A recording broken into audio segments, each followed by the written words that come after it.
শুধুমাত্র আটা দিয়ে যে এত সুন্দর পিঠা তৈরি হয় না দেখলে বিশ্বাস করা যায় না। প্রথমে আটা নিয়ে নিলাম প্রায় 100 গ্রামের মতো, স্বাদ মতো লবণ, ফুটন্ত গরম জল দিয়ে ডোটাকে তৈরি করে নিতে হবে। ডোটা কিন্তু অবশ্যই চেলে নিতে হবে। চেলে নেওয়ার পরে সামান্য কিছু ফুড কালার ব্যবহার করতে হবে ডিজাইনটা তৈরি করার ক্ষেত্রে।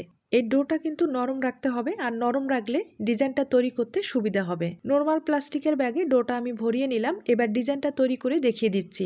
একবারে সহজ একটা ডিজাইন, হয়তোবা দেখে বুঝতে পেরেছেন। তবে পিঠাটা দেখতে হয়েছে অপূর্ব, আপনারা চাইলে ট্রাই করতে পারেন। একইভাবে আমি আরেকটা পিঠা তৈরি করে দেখিয়ে দিচ্ছি। পিঠাগুলো তৈরি করার পরে ভাপ দিয়ে দিতে হবে, এরপরে রোদ্রে শুকাতে হবে। আর রোদ্রে শুকালেই আপনারা সংরক্ষণ করতে পারবেন। তবে এই পিঠাগুলো ফ্যানের নিচে অথবা আলো বাতাসের মধ্যে রাখলে কিন্তু শুকাবে না, সরাসরি রোদ্রে শুকাতে হবে। এরপরে পিঠাগুলো সংরক্ষণ করতে পারবেন। আমি রোদ্রে শুকিয়ে নিলাম। শুকানোর পরে দেখতেই পারছেন কতটা সুন্দর হয়েছে। এবার কয়েকটা পিঠা আমি তেলে ভেজে দেখিয়ে দিচ্ছি। পিঠার এই রেসিপিটি ভালো লাগলে অবশ্যই বাড়িতে ট্রাই করে দেখতে পারেন।